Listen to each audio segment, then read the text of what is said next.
So we've just finished the lap and it's time to talk about it. We were on the lap for 595 days. Which is pretty much 19 and a half months. Yeah, 19 months and 2 weeks. Yeah. I'm pretty sure, which is insane. It's pretty much just under 2 years. Yeah. Give or take. We had no idea how long we would take to go around the lap of Australia. We were thinking maybe 2.5 years, but yeah. 2.5, where did that come from? Well, we thought it would be between 1.5 and 2.5, so we're right bang in the middle. Before we get into the specifics of everything, I just want to say the last 2 years have been so special and so much more than we could have ever imagined it to be. We've had so many memorable encounters and moments that have influenced us so much. Yeah, it's definitely a life-changing experience, and we're very grateful that we're fortunate enough to have been able to do it. And it's kind of made us hungry for some more adventures. I am hungry. I am also hungry. Odd choice of words. Well, what else would you say? How would you say it? It has made us It's passionate. given us a taste for travel. So we're going to break down this video into first talking about money, then talking about the van and our setup and what we thought of that, then actually traveling Australia and our thoughts there, and then what we've been doing since finishing the lap. Yeah, starting off with money. Yeah, let's get straight into it. Total spend for the 19 whatever months was $38,268.65. which made our monthly average $1,962.49 and a daily average of $64.32. Yes, so breaking that down, so our van-related costs was 40.49% of our expenses, was $15,495.24. Now this is insurance, which was $3,305.28, fuel, which was $9,662.50, Rego, which was $725.90, and maintenance, which was $1,801.56. Then it was connectivity, which is our phone plans, which was 4.19%, and that was $1,605. Then groceries, which was 32.31% of our expenses at $12,363.79. Then services, which was 1.42% of our expenses at $543.09, which was just our website domain, Adobe, and Epidemic Sound. Then there was transportation, which is transportation other than the van, and that was 3.42% at $1,308. This is the Spirit of Tasmania, going there and back, as well as Bruny Island, the ferry across with the van. Public transport, which I think we only took in Sydney. Sydney and somewhere else, I think. No. Brisbane, it was free. We didn't have to. And then we also took an Uber in Darwin when we had the van serviced. It was just convenient. Now for accommodation, which was 5.29%, that was $2,023.02. Now this is broken into two categories, which is unique accommodation, which first one was the underground hotel in Cooper Pedy, and then the second and only other one was when we stayed in the bus in Tasmania. So the total for those two is $423.72. And then the other category is campsites, which was $1,599.30. So we stayed at campsites for 37 days, and out of those 37 days, only 4 was not because of a location. So it would, for example, in Tasmania, when we were exploring Hobart, we wanted to check out the Bonong Sanctuary the day after, and also stay somewhat close to Hobart, so we stayed at a campsite there. Or in Sydney, for example, rather than paying for parking for the day, we just stayed at a campsite and then took the ferry across to the CBD. So majority of the time it was due to location, which we've touched on previously, that our setup with the van is fully off-grid, so we didn't need to hook up constantly at caravan parks, which saved us a lot of money. I think it's also worth noting that a big portion of the nights we spent at campsites was volunteering at Cradle Mountain. Oh yeah, so we did that for 2 weeks. Yeah, I think 13 days we stayed at the Discovery Parks in Cradle Mountain, which was a significant portion of that. Yeah, and those can really add up, so it's great having an off-grid setup. It saved us money on that. Yeah. Then health and medical, which was $85.97.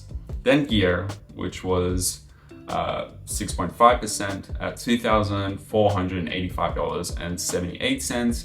Then there's other, which is just miscellaneous things. But we do have a breakout category for that, which is laundromats. But that was $906.81, with laundromats being $394.95. And then there's entertainment, which was when we ate out for food at like restaurants, entry to places, and mainly parks passes.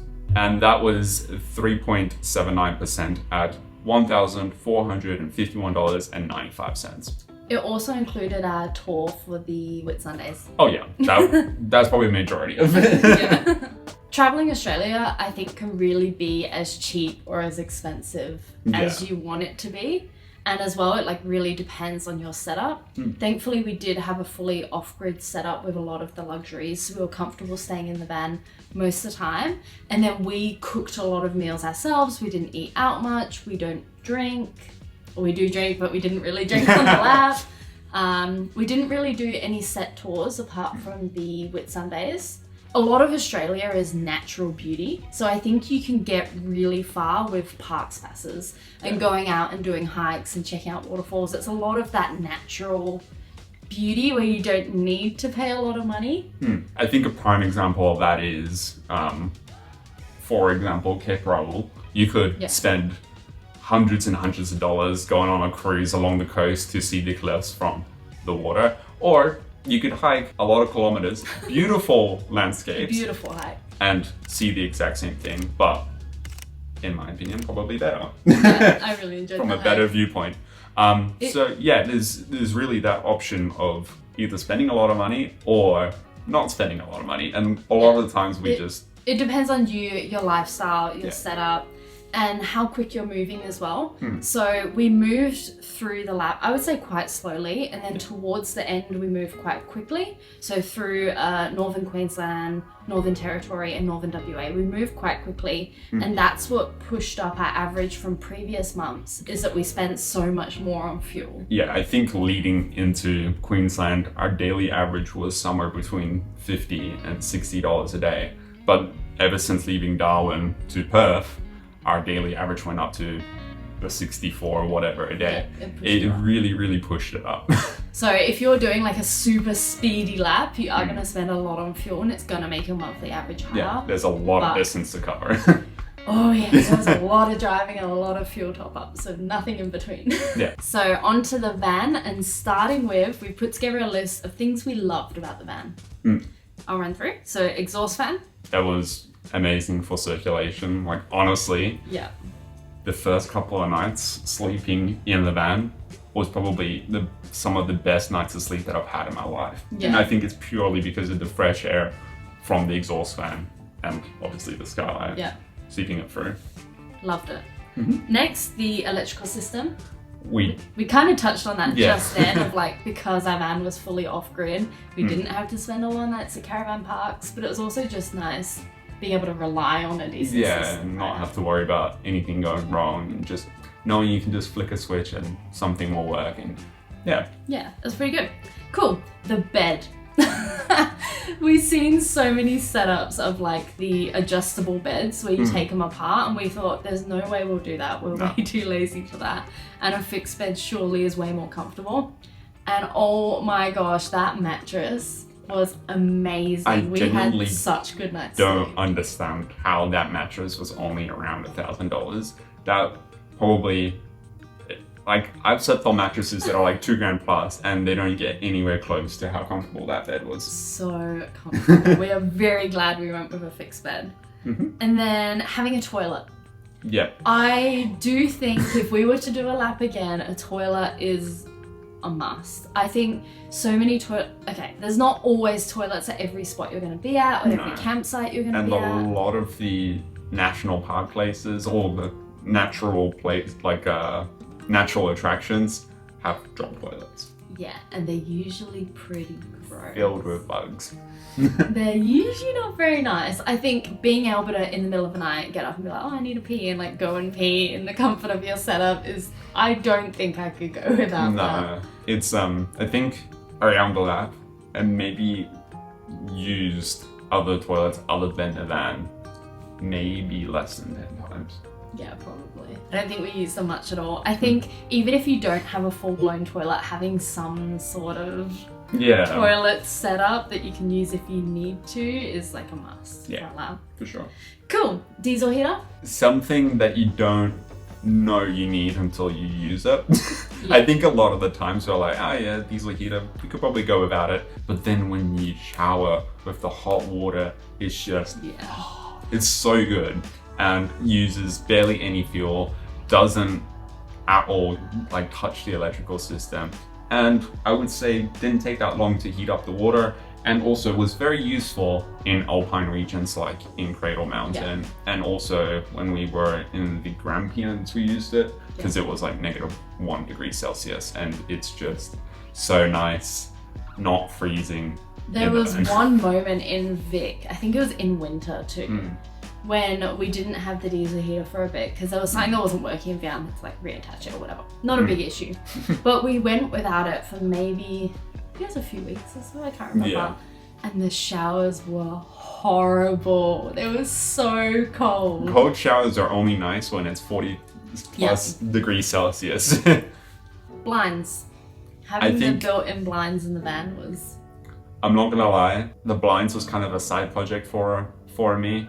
Initially, when planning the van, we didn't have blinds on the list, but I was kind of procrastinating a little bit with the blinds, and I'm so grateful that I procrastinated with the blinds, because I think that's the most elegant and useful solution for having privacy in the van, especially when you're sleeping on the side of the road a lot of the time. What I also found nice was a lot of people have the covers and you've either got to go fully on or fully off, where sometimes we were in the van in the day and you want it kind of like half shut, and it was nice being able to have the blinds for that. That's definitely a luxury, but we loved having that. It also kept out a lot of heat, a lot of warmth. As soon as you have those blinds up, it's a couple of minutes until the van just gets completely toasty. Yeah. Cool. Kitchen capabilities. So for anyone who's new, I have celiac disease.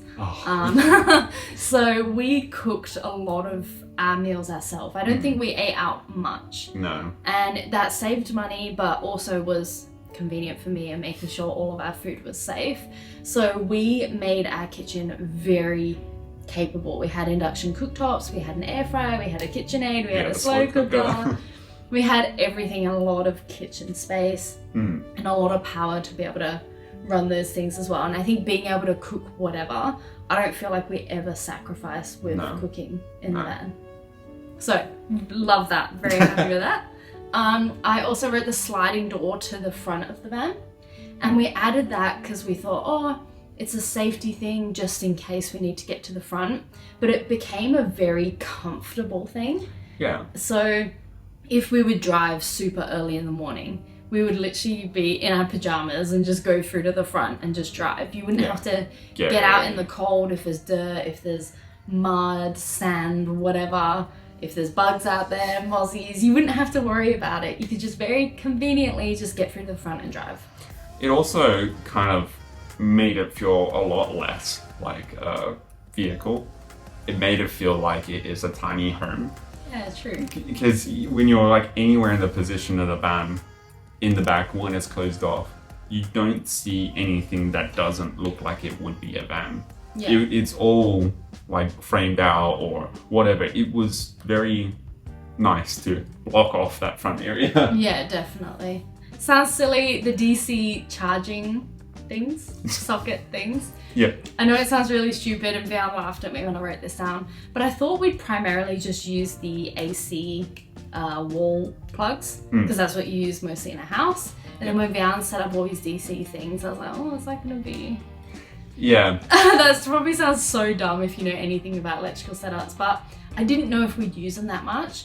And I would say we almost never use the AC plugs unless it was for appliances. Yeah, probably mostly like 5 times a day when just cooking and having coffee. Yeah, and that was literally it. Yeah. We should have added the coffee machine. We don't have the coffee machine on this list, but love the coffee machine. Very, very, very glad we took that. Yeah, after having many debates with you and your mom and her husband because they wanted to take our coffee machine. They ended up buying one themselves because I was very adamant that we're taking the coffee machine with us. Almost there. So then we had the amount of space in the van. And I don't really know how to explain this unless you've been in the van. So prior to actually building the van and designing the van and doing all of that, we went and viewed a lot of secondhand vans and went to dealers and went in the vans and stood in them and looked at them because we were open to buying a van that was already built. Yeah, we weren't would have been a set lot on more doing convenient. Way more convenient. But a lot of them felt really squished. They felt like so compact. I remember being in one and I think it was a medium wheelbase at that camper shop. And we stood in it and I remember thinking, how on earth are we gonna do this? Yeah. I just couldn't imagine it. And then when you did the design, fantastic design for space it ended up being, but when we taped it out in the van, I also remember thinking then, this feels small, how are we gonna do this? Yeah, it was very odd because like, I probably did like 20 different iterations of a 3D model of the van design. And you look through it and you're like, on this computer screen, you're like, there's no way. It almost felt like gaslighting. Yeah. Like how much I could fit in there and how open it felt. And when we did tape it up, like Lydia said, we're like, oh gosh, this is quite alarming. Yeah. But in the end, it ended up feeling so comfortable. I didn't ever feel squished in the van. Or didn't ever feel like that trapped feeling, you know what I mean? And I don't feel like I can convey that unless you actually go and stand in the van and then stand in other vans. Shout out to you, the design was amazing. Which kind of leads us into the last point we had, which is the homeliness of the van. Yeah. It was so homely and so cozy, and it's gonna sound very odd saying this, but even when we stayed at other accommodations, like when my parents visited, while we went around the lap, or even when we stayed at the underground hotel or the bus, we missed the van. Like just immediately staying somewhere else other than the van, it just didn't. It didn't feel as cozy. It almost like on Sims, where you have like okay. the what is it, like the room? The environment bar. The environment bar. The environment bar when you're outside the van was a lot less than when you were in the van. Honestly, we love the van so much, which segues us into things we change about the van. Yeah, it was definitely quite a bit bigger than we needed. Yeah, I think so. The first point we had is like we would possibly go with a smaller setup. Now, I don't feel like the size of the van ever hugely inconvenienced us, right? We never had a huge issue where it was like, the van's too big, it's a pain, whatever. There was never anything major. So you can get away with a long wheelbase van. I think Australia's probably one of the few countries where it doesn't matter how big your setup is, because it's just open. But it kind of depends on where you travel. The way we traveled and actually going into cities and doing cities and going into towns and all of that, I can't imagine a bigger setup. Yeah. I would not touch a bigger setup after doing that lap. No. Like not at all. But I was happy with the van. But we would be open to a smaller setup, especially because the dining area we had. It's not that the setup was too big for us, it's just we didn't use a lot of it. Yes.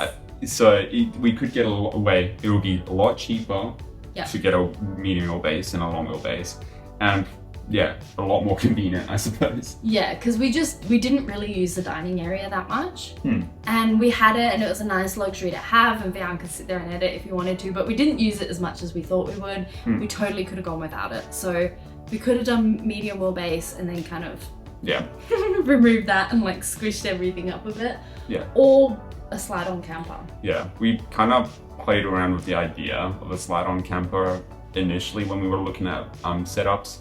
But on the west coast of Australia, there weren't really that many options. I think there was one for sale in like the many months that we were looking at vans, and they wanted $115,000 just for the slide-on, not Yeah. including a vehicle, which is absolutely ridiculous. Yeah, we just couldn't get a good slide-on, but I feel like slide-ons are a very great option Yeah. if you're considering going on the lap. No aircon.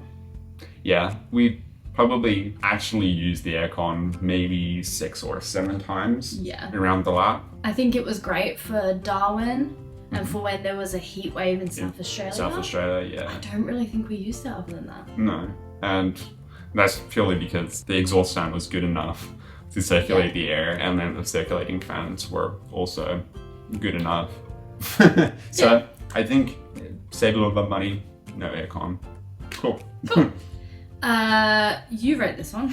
Yeah. Rails on the roof. When we built the van, like many things, technology changes, and I feel like the options for solar panels, probably more so in Australia, has expanded quite a bit, and they have become more efficient as well.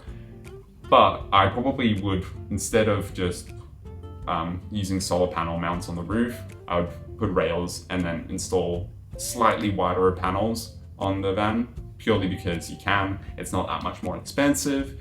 Well, now it's not that much more expensive, and instead of having 450 watts with a solar on the roof, we probably could have 750 or 1000 watts, and it would be slightly wider panels, and that's it. So not the depth or the length, well, the way that we would orientate it. So we could actually have quite a bit more capable solar setup on the van, and it wouldn't have costed more. But that's pretty much it. Also, going into it, we had no idea how we would travel around Australia, like how many hours a day we would be driving, and if we would bunker down or whatnot. And I kind of took a shot in the dark with the electrical setup and went, okay, well, cool, this should cover us in most cases. But knowing now how we would travel in a van or in an off-grid vehicle, I would probably do the electrical setup slightly different, because we did bunker down, because you might as well take advantage of the really nice campsites that they have around Australia. So I would, like I mentioned, have slightly more bigger solar panels, and because of that, I don't think we would need 2 DC to DC chargers. They were fantastic and I can't fault them, but a lot of the times when we were driving for 2, 3, 4, 5, 6, 7, 8, 9 hours. And a lot of the times it would be a couple of hours and the battery bank would be full. So a lot of the time it was too efficient. It was overkill. It was overkill. So I would probably just have one DC to DC charger, or if I was going to go that route, have a separate alternator to charge the electrical system. But cool. That's it. One other thing we had was we added a section of did we miss out not having a 4-wheel drive? Okay, overall, I don't feel like we missed out. I feel like a lot of spots, or the main attractions and the main spots around Australia, you can get to without a 4-wheel drive. Yeah. There were definitely a couple of spots we did miss out on. Yeah. And I feel a lot of like really remote beachside camps as well. You can only get to those with 4-wheel drive. Again, I don't feel like we missed out, but maybe you can get some cooler campsites that way. I definitely do think that the more popular 4-wheel drive destinations or campsites or whatever are amazing, but you can also get ones that are, see sites that are very, very similar in other spots of Australia. Yeah. So, but with ones that you can't, like Kakadu National Park, they have tours that take you there. So if you pay a little bit extra for a tour, a couple $100 for a tour, here it's a lot cheaper than spending an extra couple of tens of thousands for a 4-wheel drive. Yeah, and I think if you 4-wheel drive naturally in your day-to-day life anyway, then get a 4-wheel drive. If it's you your already hobby have a 4-wheel or drive, your passion, then have one if that's what you're into and how you're going to travel and how you, but what we find, especially a lot of people ask us, people who are just going and doing a lap. They're not people who 4-wheel drive, they're not people who particularly want to go off-road, but they reach out and say, do I need a 4-wheel drive? Am I going to be able to travel Australia without? And we had the same thought, was like, will we be able to do it at all? The answer is like 100%. Yeah. You don't need a 4-wheel drive to do a lap of Australia.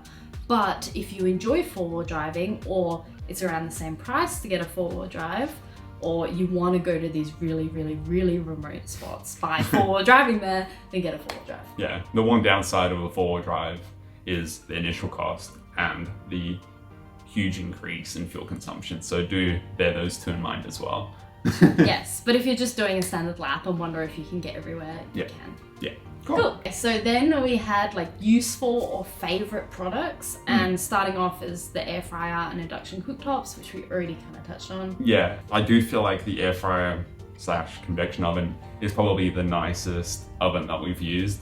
Using a normal oven takes so much longer to cook things, and just you just turn it on, boom, Done. Couple of seconds, it's hot. And it didn't use that much battery. No, once it gets to temperature, it uses barely anything. Ladies or gentlemen, don't settle for less. Find yourself a man or a woman that makes you gluten-free pizza on the side of the road. And then the induction cooktops as well. Built-in ones are a couple of, half a grand or a grand plus. And we bought portable induction ones from IKEA. I think it was like $110 for both, and we had a IKEA coupon thing as well. So I think we paid $90 for both of them. Yeah. And they did make a little induction whirling noise every now and then.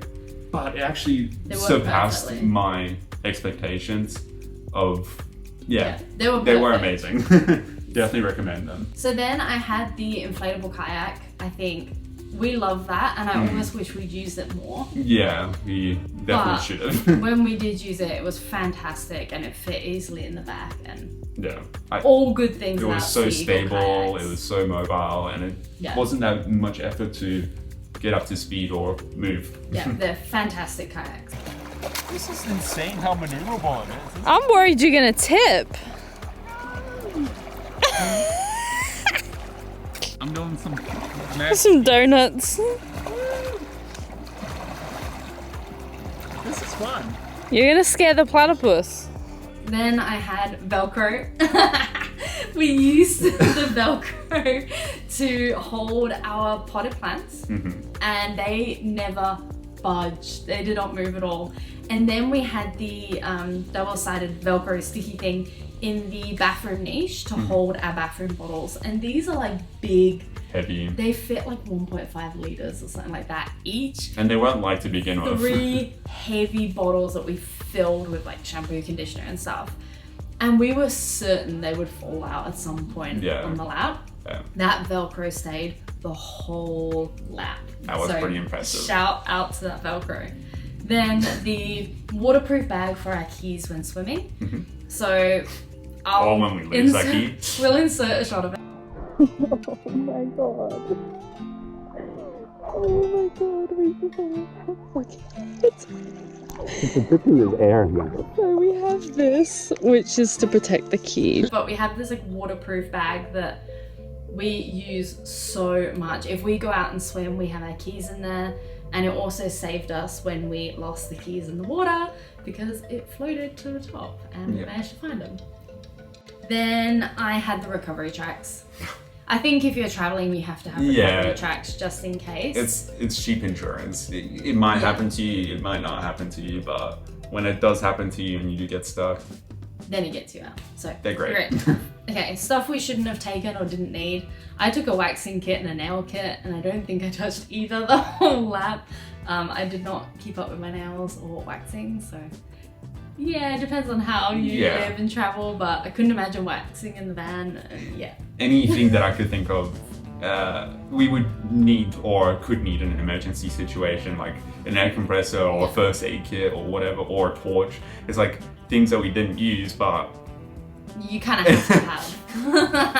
Those are things that you have to have, like just in case something goes wrong. But thankfully, nothing went wrong. Yeah. Cool. That's it for the van. Yeah. Firstly, before we continue, shout out. The van was awesome. Ah. Now, traveling Australia. We started off with favourite moments and places, and we each wrote a list of standouts and then compiled them. And we pretty much had the exact same list. So first, kayaking to Seal Island right at the start of our lap. That was an awesome experience. Hiking all of the mountains in the southwest of WA. So I think probably the most memorable mountain hike from those was Tallyburla. Because we We got there early morning and hiked up it for sunrise. And when we got to the top, it was just such beautiful landscape, and it was so moody with the clouds and the sunrise. It was next level beautiful. It almost looked like it was unreal. that was incredible. So then Yeah. we had Misery Beach, Yeah. swimming there. Which, it was a beautiful beach, very beautiful beach, but that's not why we have it on the list. We really enjoyed swimming there. It So was much. So, we went so there nice. and filmed there once, and then I think we returned there like multiple times and just swam. Yeah, for like it's a few such hours. a nice swimming It's spot. really nice. Exmouth snorkeling at the end of our lap. The snorkeling was next level. Love that. Yeah. Mount Gambier. Yeah, Just that all was, of it was incredible. The sinkholes, the possums, the Mount Shank rim walk. All of it just incredible. The Otways. They were just. Yeah, that was like our first Beautiful. rainforest experience, and we were like, oh, It's just beautiful. Your first time seeing snow in the Grampians, that was so special.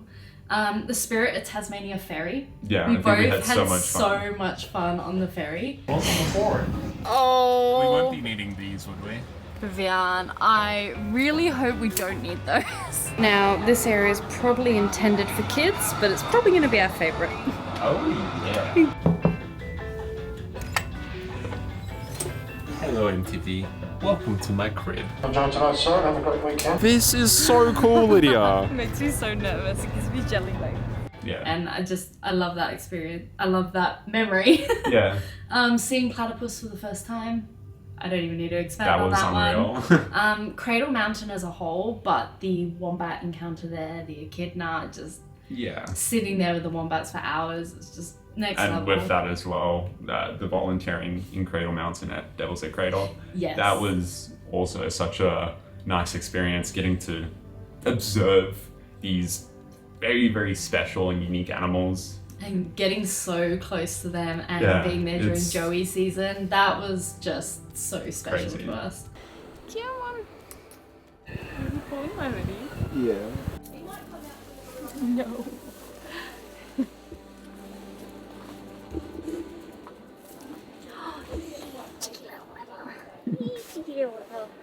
I also have Mount Amos. I think we both wrote that was the most fun we had climbing the I don't mountain. know why, but it was just I think very just that enjoyable. day, our energy, we were just like joking around with each other the whole day. Yeah, I'm ready for Mount Everest. Having fun. Like, it was just a really fun mountain hike as well. It was Even though- challenging, it was steep, it was slippy. Even It was though the end point was completely covered in cloud, and Yeah. we couldn't see the infamous Wineglass Bay. Yeah, we didn't get great views, but just the journey was so Yeah. fun. All of the animal rescue work in Tassie, I think we've touched on this a lot, and it's very obvious that it was extremely impactful for us. Yeah. And, you know, even setting out before this lap, we did all of this because we didn't feel like we had a lot of meaning and purpose in our life, and we're kind of just working all the time and buying stuff and doing nothing. Yeah, And I think this gave us such a sense of purpose and yeah. joy and fulfillment, and that is my absolute highlight of the whole lap. Also, like, it's crazy, not just the animal rescue stuff, but the amount of very, very, very, very special animals that we've come across Australia. Like, when we came back to Perth, we went to the zoo and we were walking through, and it's like, oh yeah, there's about 1,000 of these in the wild. Oh yeah, there's about 500 of these in the wild. And we're like, we've seen like pretty much all of these animals. Yeah. It's mind blowing. Like, in the van, we had eastern barred bandicoots. Like, We have panamas, we yeah, have like we held wallabies. quolls. We Yeah. held wombats. Like, there's so many. It was something we look back on so fondly, and I don't think that chapter is ever closed for us. Like, Yeah. that is something that will always be a part of our lives, and I see coming up more in the future. Yeah, Like, when do you ever get to have like such a close-up experience with like wild animals? Like, you don't. It's It's so special. like, I feel so happy that we're able to come to these locations where we can actually experience them up and close Yeah. in the wild. Cool. Tasman Peninsula, that hike out to Cape Rail was just awesome. That was so good. I didn't have much expectations. Like I didn't do any research on the Tasman Peninsula, and my expectations were down here. And when we were starting the hike, it was like, oh yeah, like I wonder what it's gonna be like. And then when you get to those cliffs, and not just the cliffs, like the peninsula was so beautiful, but the cliffs were outstanding. I don't think our filming could have ever done that justice. Like with actually the animal, standing there though. all the animal stuff as well, like you can't capture it. Like it's so difficult to capture how mind-blowing those experiences are. Yeah, for sure. The Canberra Hot Air Balloon Festival. What's it called? Hot Air Balloon Spectacular, I believe. Balloon Spectacular. That was just so cool. That was a really cool experience. It's probably the coolest thing that I've seen happen in a CBD. Yeah, our timing for that and being there for that was awesome. I'm so glad we did that. The Seacliff Bridge, watching sunrise there, that was just, it's beautiful. It's such a beautiful, it doesn't seem like it seems futuristic. It doesn't seem like it should be there. It's beautiful. It is. I had swimming at Jervis Bay and Guatemala Beach just because I think we had so much fun. Yeah. Jervis Bay was like this beautiful blue, clear water that we just loved swimming in. I think we were there hours. And then Guatemala Beach, we were there hours, but it's just like waterfall water with like a rivery bit, and then it goes to the ocean. We just had a lot of fun hanging out there. Nimbin. I think at this point in our lap, Australia is so much natural beauty, and I think we were craving something. I think you become very accustomed to seeing or being surrounded in a lot of these like landscapes that you kind of want something different to like keep the excitement going. Yeah, we were craving almost like a cultural experience, like something very, very different. And even though we are not partakers, I think going to Mardi Gras was a lot of fun, and I think was really a good reminder. Mardi Gras, by the way, like Mardi Gras. Grass. I think it was a good reminder for us that we should push ourselves outside our comfort zone and do things that we wouldn't usually do, because that was a lot of fun. North Queensland waterfalls, water slides. I wrote Josephine Falls in particular. Yeah, I spent hours there.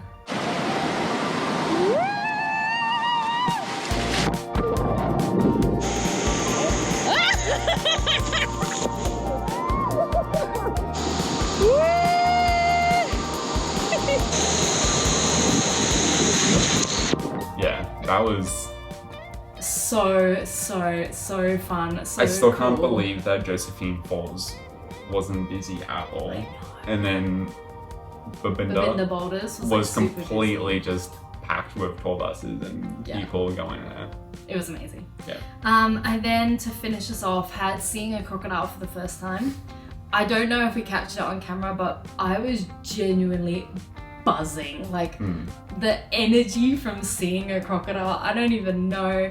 I'd watched all of the Steve Irwin crocodile hunter videos as a kid with my dad, and I always really wanted to see a crocodile in the wild. So seeing Clyde, it was so cool. No fucking way he's there. He's amazing. Oh my gosh. He is so cool.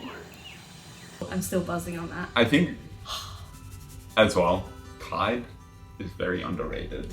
He's awesome. A big boy, and he is beautiful. Yeah.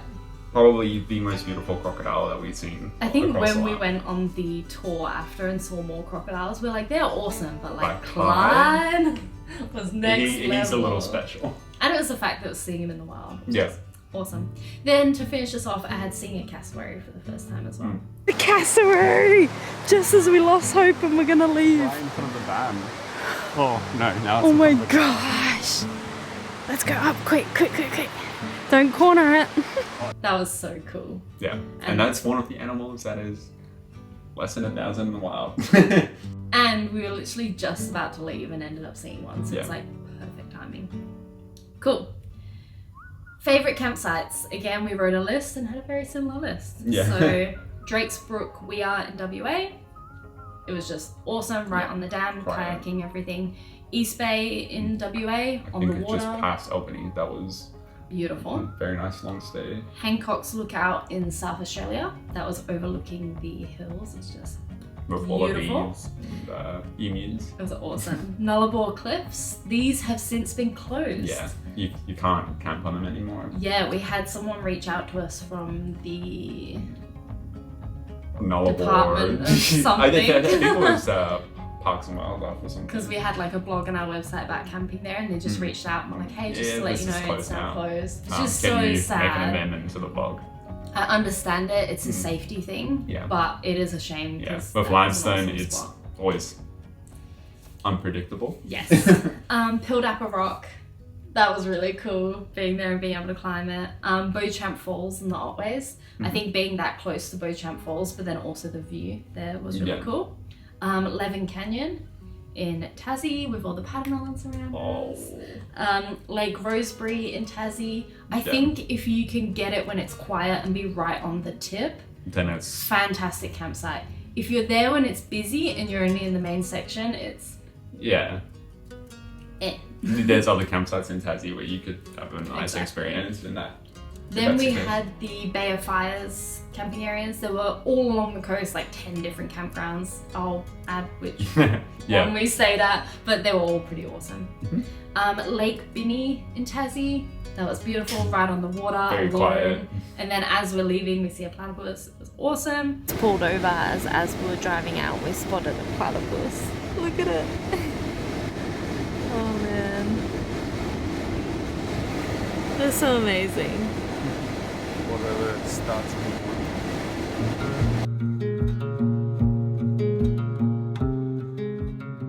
Dumeric Dam in New South Wales. Mhm. Really nice setup there and great surrounding area. Yeah. Lilydale free camping in Winegrove. With lots of cows. So we would many wake up in the cows. morning and the van would be shaking back and forth. We're like, what is that? And go, is there like some damn hooligans outside? And you like just remove the blind or like in the front, the covers, and you just see a cow itching itself on our bull bar. So that happens so many times where the whole van would be swaying, and I'd be like, "Not those cows again!" And we'd have to get out and be like, "Oi, get off the van!" They were amazing. They were so cool. And then Babinda Boulders. It was just a great spot to be. Yeah. Nice campsite, nice setup, and then you're right at Babinda Boulders. So Yeah. awesome location. That's it for our favorite campsites. Things we'd change. I think probably just move quicker in certain areas and certain states and whatnot. Like, Yeah. I think prime example of that is the Eye Peninsula in South Australia. It's a very, very popular fishing and four-wheel driving. No, Yeah. mainly fishing spot. Yeah. And that's not our vibe. It's Yeah. perfect if you want to do that, but it's not our vibe. And we stayed there for a month and a half, probably just catching up on Yeah. things and planning our travels in South Australia. I think when we started, we were like, we have to do everything and see everything and cover everything. Yeah. So we went extremely slowly. Yeah. And then I think it just, now that we've done the lap, it makes more sense to be like, oh, this place isn't really my vibe. Let's keep moving. Yeah. And just move a bit quicker. Like, it is fine to do that. Yeah. If you wanted to travel the whole of Australia, you need a lifetime for it. So Yeah, it's never ending. Australia is huge. Mm. And then we each had that we would have liked to have added a challenging sort of aspect to our travels. yeah, it was very easy because you just get in a car, you start it, you drive, and you're at this location. Cool, here's a lookout, it's beautiful. It would have been nice to have some sort of challenge. For example, I don't know, like a multi-day kayak, Yeah. or even like cycling from one place to another place, like Yeah. and then exploring things as you go along. Yeah. I think we both like challenging ourselves and pushing ourselves outside our comfort zone. Yeah. And I felt like we got very comfortable with our Australian travel and we didn't do that Yeah. at all, pretty It's- much. It's never good to get complacent. Yes. And I think we would, if we went back, we would challenge ourselves more. Yeah. So now that we've kind of broken down our favorite places and campsites and whatnot, I think it's probably good to share our overall thoughts of travel around Australia or the lap. And it is pretty crazy how diverse the landscapes in Australia are. Like there's desert, mountains, rainforest, beaches, pretty much it. Australia is very, very, very lucky with natural beauty. Yeah. I don't think we expected to be as blown away Yeah. by a lot of the locations and also animal encounters. Yeah. I know we said in our Tassie animal rescue video, but we were never really like wildlife people. I think that's just because like obviously we grew up in WA and in the suburbs. in the suburbs of WA, but even like the most popular holiday spot for us would be like the southwest of WA.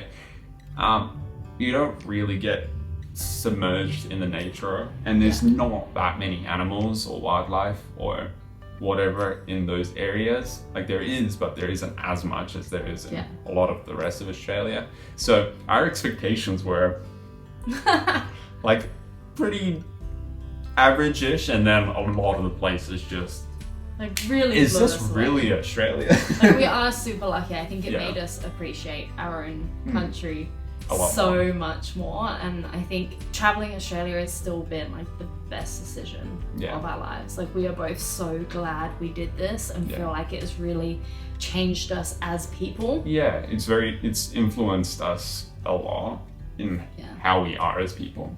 Yeah, and what we appreciate and what we value and things we enjoy and the way we look at the world. I just think it's changed us so much, and it's 100% the best decision we ever made, and I'm so glad we did it. It's also kind of cool to be like, oh yeah, well, I've pretty much been everywhere in Australia and I know what it's. If someone goes, oh yeah, I'm from this location, we could go, oh yeah, We've been there. we know what that's We know like. what It's kind of, Yeah. Australia is big. That is a pretty, It's, it's weird to say, but it's like an achievement. You're like unlocking. To have seen a lot of it. It's, gosh, this is I gonna know sound what very you're gonna cringy. say. But like in GTA, when the map is uncovered, and then when you like explore those areas, the map. yeah, it feels like Yeah. traveling is like a video game, and you're unlocking like Yeah. areas and unlocking these achievements of like animals you've seen or landmarks you've seen, or it's just it's so cool, and I think it has just given us greater appreciation. but also like of more the world. more of a passion to see and travel. Yeah. So that kind of leads us into what we've been doing since we finished the lap. So you may have noticed, if you watched the last video, that I said in that video that it was July. Yeah. Now, it is December, and I can't believe I'm saying that. Time has gone so quickly. Yeah. But when we got back, obviously we surprised family and saw family. First day was seeing my family and then your family. Yeah. We took a couple of weeks to just ground ourselves and get used I don't to. think weeks, I think a couple days. Yeah. A couple of days to catch up with everyone. And then we immediately went into working on the van. Yeah. So Which sounds weird, but we did Yeah. plan that when we'd come back, we wanted to refresh the van, repaint it, do some upgrades. And we did that pretty much straight away and did it for months. So we pretty much stripped the whole van, sanded things down, repainted it, did a lot of changes. And we have filmed a new van tour, which will go up next. Yeah. And it really just shows like all the things we've changed, the things we've refreshed, and kind of gives you a full rundown with us commentating things after having that experience of doing the lap. Yeah. So you will get a new van tour showing all of that. Yes. And then we have decided to continue traveling, and we are continuing traveling currently. And all of that will be shown very soon. Yeah. Like, very soon. Yeah. So Stay tuned. stay tuned for that. But I guess that's it. I can't believe it's over. I kind of want to cry. I feel emotional about it. Oh. It feels like a whole chapter just... Yeah. It's. That was awesome. The lap was awesome. I can't... I think looking back at it, and it's nice that we have captured a lot of our memories around the laps. Like when you look back at it, you're like, that was only like 8 months ago, but we saw that and we did that, and we saw a lot of great things and did a lot of amazing experiences, and it's I think it's nice to reflect on it. we did a lot. more in the last 2 years than we did in our entire lives. Yeah, I mean, And yeah. at most we would like take 10 days off of work a year and go on a little trip and really pack those days full of, okay, we have to go to this place, this place, this place, this place, this place. And that would be the best time of that year, was to go out and spend very minimal time in a lot of these locations And to be able to do that for pretty much 2 years is, Incredible. yeah. That's it.